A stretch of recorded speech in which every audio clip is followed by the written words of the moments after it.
माननीय अध्यक्ष जी, जिनको लोकसभा बंक करने की आदत थी, 50% से कम हाजिरी थी, क्या वो सारा दिन लोकसभा में बैठ पाएंगे? हम स्टूडेंट्स को मैसेज देना चाहते हैं कि जो नीट का इशू है वो पार्लियामेंट के लिए जरूरी है। आप जिस विषय पर चर्चा करना चाहते हैं आप चर्चा करें, लेकिन एक बार राष्ट्रपति से संबंधित जो धन्यवाद प्रस्ताव है उसको संसद में पारित करने के बाद ही करें।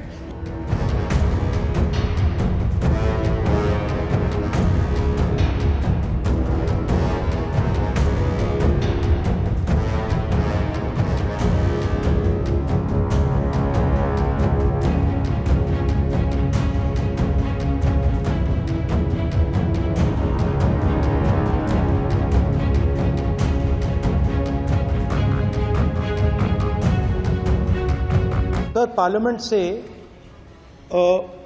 देश को मैसेज जाता है, ठीक है, और हम स्टूडेंट्स को मैसेज देना चाहते हैं कि जो नीट का इशू है वो पार्लियामेंट के लिए जरूरी है। ठीक है, इसलिए मैसेज देने के लिए हम चाहते थे कि एक दिन पार्लियामेंट चर्चा करे।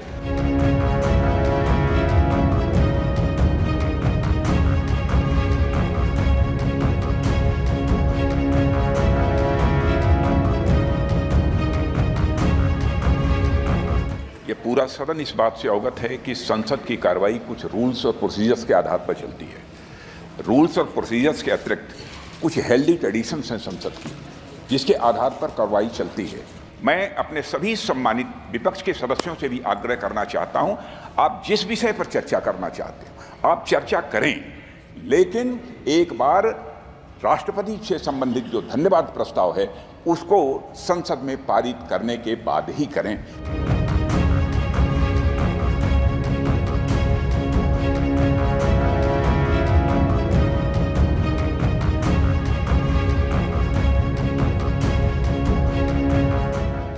राहुल गांधी जी का नेता प्रतिपक्ष बनना इसलिए भी महत्वपूर्ण है क्योंकि पिछले 2 दशकों में ये पावर विदाउट रिस्पॉन्सिबिलिटी एंजॉय कर रहे थे, ये मजा लेते थे, लेकिन अब इनको पावर के साथ साथ रिस्पॉन्सिबिलिटी भी लेनी पड़ेगी।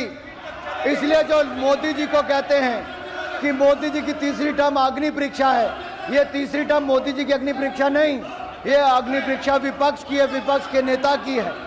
माननीय अध्यक्ष जी, जिनको लोकसभा बंक करने की आदत थी, 50% से कम हाजिरी थी, क्या वो सारा दिन लोकसभा में बैठ पाएंगे?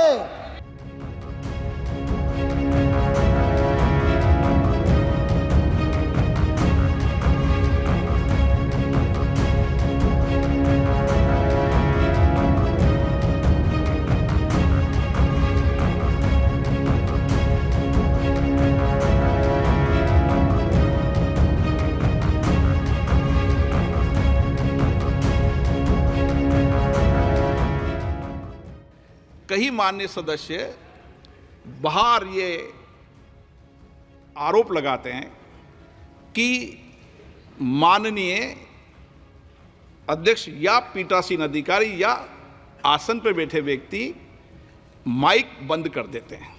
माइक का कंट्रोल रिमोट कभी भी आसन पे बैठे वाले व्यक्ति पे नहीं होते।